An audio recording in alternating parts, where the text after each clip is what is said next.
Then penicillin has penicillin A, penicillin G.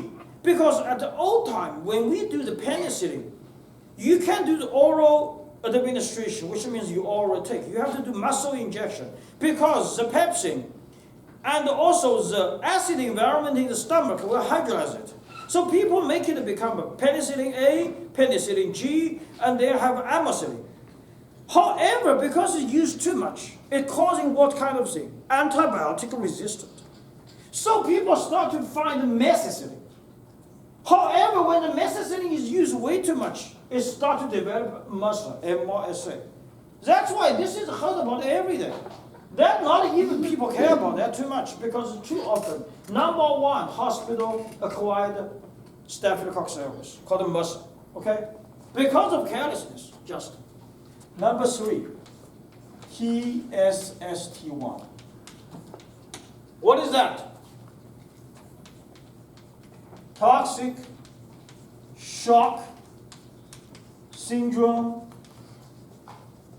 toxin 1. Okay, the story is right here. Is this guy. 1970s. In 1970, it's a funny story, not really nice, but it's funny. In 1970, there is a company called Riley. They developed a product that is very absorbent. Tampon. To be let women use in a period of time. It's so absorbent. What's going to happen? All the moisture is gone with the blood. The vaginal tract is lots of bacteria out there. There's a lactobacillus, some gram-positive bacteria, some yeast, normal, and Staphylococcus is one of that. If you use a highly absorbent tampon, what's going to happen? This moisture, water activity is dramatically decreased. It is very, very dry. Staphylococcus aureus is dominant. So they are started from the vaginal tract. What happened is go to the blood vessel. Okay, remember, if this is the liver, you need the blood to go there. Is that right? Your blood pressure needs to be kept at a certain level. Somewhere you know that 80, 120, is that right? If you learn your nutrition, then they can function. If this is a toxin there, the toxin is very invasive, you don't have enough blood to go there, what's going to happen? This is going to have hypertension. And later on what's going to happen? You're going to have a shock. It's like a coma, it's like a... Then, this will start to decay. Degradated, obviously. That's what we call toxic shock syndrome, toxin 1. Because of this accident, and this outbreak, you can say, this very highly absorbent tampons has been out of the market after 1 year. At the end, 3 ladies has been died. If you go back and look at the news, you can just search Google Riley tampons. They'll tell you a big story about it. That's where the toxic shock syndromes come from, with Staphylococcus aureus. Okay? So, this is something we want to mention. This last one is MRSA. Okay. So, we finished talking about here. We left some time. We could talk about a conclusion of Staphylococcus aureus for these things. Right here, I'm going to write. Okay, we have Staphylococcus epidermis. We have Staphylococcus saprophyticus. We have Staphylococcus aureus. What's the difference between these things? How we identify? Since it's all gram-positive, coccyl and grape shape. First of all, we could use mannitol salt agar.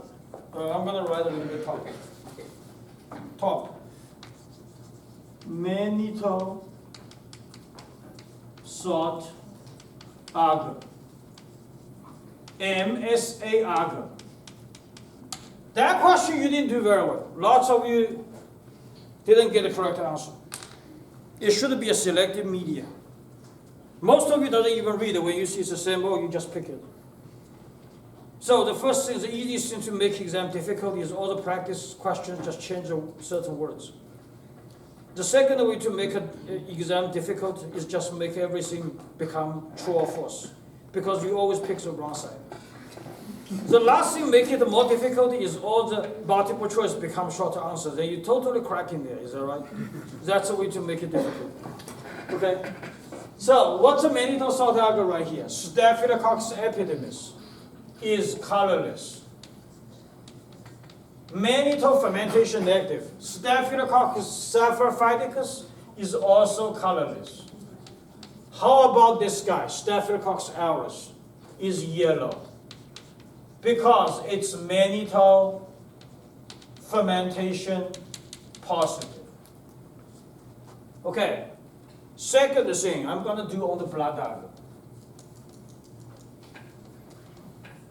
What's going to happen on the blood agar?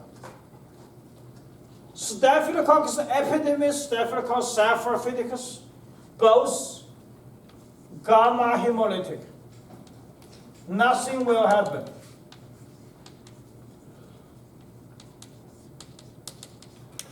Staphylococcus aureus,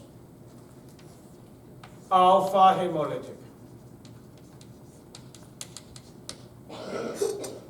Okay, the next thing. I'm going to do a novel biopsy test. When do the novel biopsy test, what's going to happen? Remember the joke? This showed up. Staphylococcus saprophyticus is positive. Both of these are negative. It survived, okay? The last thing, coagulase test. Coagulase test is usually, we put 6 tubes. We put a rapid blood plasma. Okay, so here's the thing. If I have some tubes, right there, of course it's to a serial dilution, okay? From high to low dilution.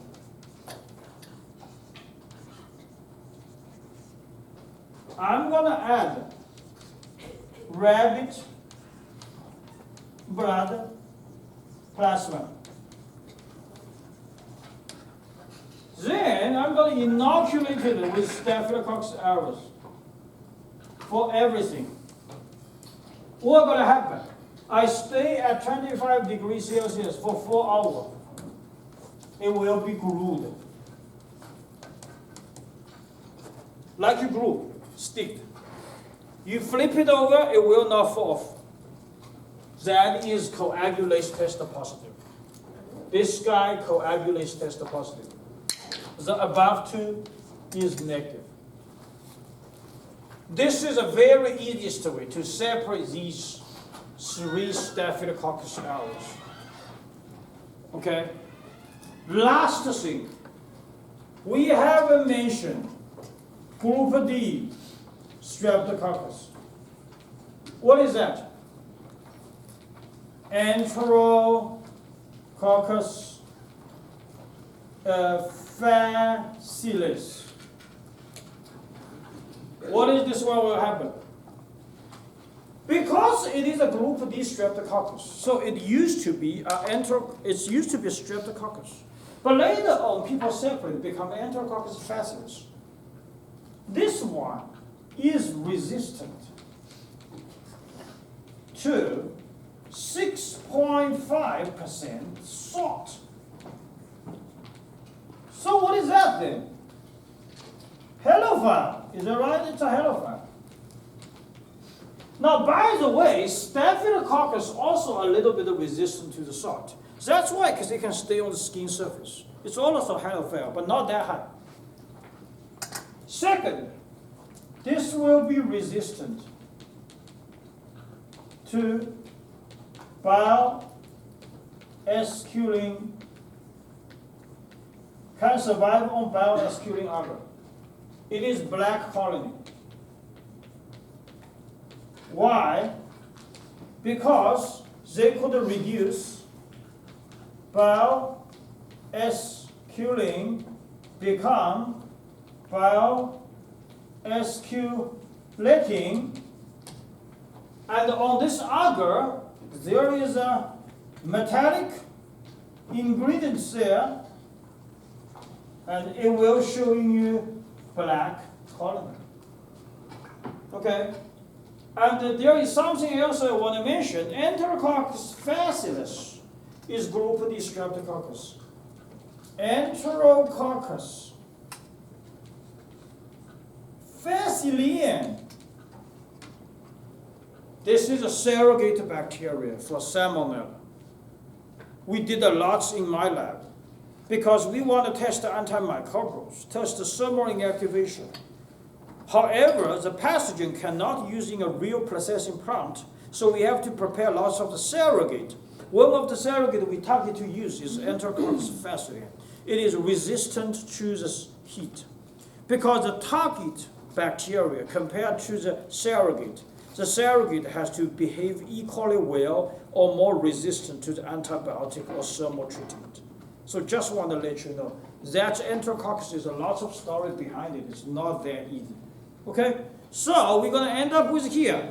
And Thursday is another important class. We're going to talk about the Clostridium. Then at the beginning, we're going to do a whole conclusion of Streptococcus and Staphylococcus. I will print it out, something which is for you to read after class. Lots of the material is in your lab manual. I'll print it out. There are lots of case studies, and you're going to have to read. Because in the exam, there are lots of case studies. But we're going to go over it, do the review before we go to the real exam. Okay? Good.